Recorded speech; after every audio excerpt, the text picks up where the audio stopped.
হ্যাঁ বন্ধুরা, তোমরা ঠিকই শুনেছো। থাম্বনেল থেকে ঠিক বুঝতে পেরে গেছো যে আমি কি নিয়ে ভিডিও বানাচ্ছি। হ্যাঁ বন্ধুরা, শর্ট ভিডিও তোমরা 2024-এ কী করে ভাইরাল করবে, আর সেইটা নিয়ে আমি কথা বলবো। তোমাদের চ্যানেলেও প্রচুর প্রচুর ভিউজ আসবে এই শর্ট ভিডিওর মধ্যে তোমরা দেখতেই পারছো 2 মিলিয়ন, 7 মিলিয়ন, 4 মিলিয়ন ভিউজ। তো কীভাবে আসবে তোমাদের, সেটা নিয়ে আজ কথা। তো বন্ধুরা, শর্ট ভিডিও ভাইরাল করার জন্য কি করতে হবে সেটা আমার পাশের স্ক্রিনে ফলো করে আমি সেটা তোমাদেরকে দেখিয়ে দিচ্ছি। তো বন্ধুরা, আমিও ইউটিউবটা ওপেন করে নেওয়ার পর এরকম যে আমার এটা বক্সের চ্যানেল, আমি বক্সের ভিডিও আপলোড করি। তো এই বক্সে তোমরা দেখতে পাচ্ছ রোলান্ড মিউজিক। তো এইটা আমি শর্ট ভিডিওটা আপলোড দেবো। তো এরকম শর্টভাবে নিয়ে নেবে, নিয়ে নেওয়ার পর ভিডিওটা সিলেক্ট করার পর ওকে করে দেবে। ঠিক লোডিং হয়ে যাবে। লোডিং হওয়ার পর গাইস তোমরা, আমি এক এক করে বলবো আমি কি করছি না করছি, তোমরা দেখো পুরোটা দেখলে বুঝতে পারবে। ঠিক ওখানে নিচে ক্লিক করার পর এইভাবে ভিডিওটা চলে যাবে। এবার ভিডিওর উপরে কিছু লিখতে হবে যেটা দেখে তোমার চ্যানেলে ভিউজ আসবে। তো আমি এটা লিখবো রোলান্ড মিউজিক কিং। তো কিং আমি লিখবো না, কিংয়ের যে অ্যারো চিহ্নটা আছে সেটা দিয়ে দেবো, দেখতে সুন্দর লাগবে। তো গাইস আমি ওই অ্যারো চিহ্নটা নিয়ে নিলাম।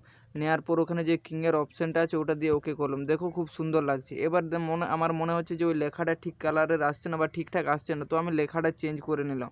ঠিক আছে, তো গাইস এই লেখাটা কেমন লাগছে? এই লেখাটা দেখতে সুন্দর লাগছে না গাইস? এটাও ভালো লাগছে। তো এটাও খুব সুন্দর।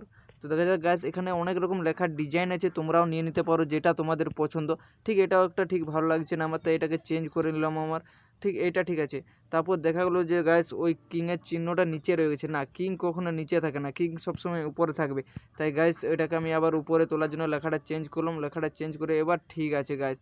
তো এইবারে আমি যেটা করব তোমাদেরকে দেখাচ্ছি, ওখানে যে নেক্সট বাটনে ক্লিক আছে ওটাতে নেক্সট করে দেবো। তো সিলেক্ট হয়ে গেল ভিডিওটা। এবার যে থাম্বনেল রেডি করবে গাইস, এর জন্য যে একটা ইম্পর্ট্যান্ট থাম্বনেল রেডি হবে যেটা দেখে লোক ক্লিক করবে, ভিউজ আসবে, যেটা দেখে অডিয়েন্স ক্লিক করবে, সেই থাম্বনেলটা এখানে প্রসেসিং হয়ে যাওয়ার পর এখানে যে একটা থাম্বনেল দেখতে পাচ্ছ গ্যাস, আমি নিচে কীভাবে থাম্বনেল রেডি করছি, এইভাবে তোমাদেরকে থাম্বনেল রেডি করতে হবে গ্যাস। এটা দেখো খুব ইম্পর্ট্যান্ট জিনিস দেখাচ্ছে এই ভিডিওর মধ্যে, এটা হচ্ছে ইম্পর্ট্যান্ট একটা জিনিস। দেওয়ার পর আমি আপলোডে ক্লিক করবো গ্যাস, আপলোড হয়ে গেল। তারপরে আমি তোমাদেরকে দেখা। তো বন্ধুরা, তোমাদের ভিডিওটা আপলোড হয়ে যাওয়ার পর এরকম ওয়াইটি স্টুডিওতে চলে আসবে। ওয়াইটি স্টুডিও আসার পর ওখানে পেন্সিল আইকনে ক্লিক করবে। ক্লিক করার পর সামনে যে পেজটা ওপেন হয়ে যাবে, পেজটা ওপেন হওয়ার পর এখানে গাইস তোমাদেরকে ভিডিও টাইটেলটা দিতে হবে। এবার ভিডিও টাইটেল আমি এখানে দিচ্ছি, আমি যেহেতু এটা রোলান্ড মিউজিকের ভিডিও আপলোড দিয়েছি, তো রোলান্ড মিউজিক কিং আমি এখানে লিখে নিলাম।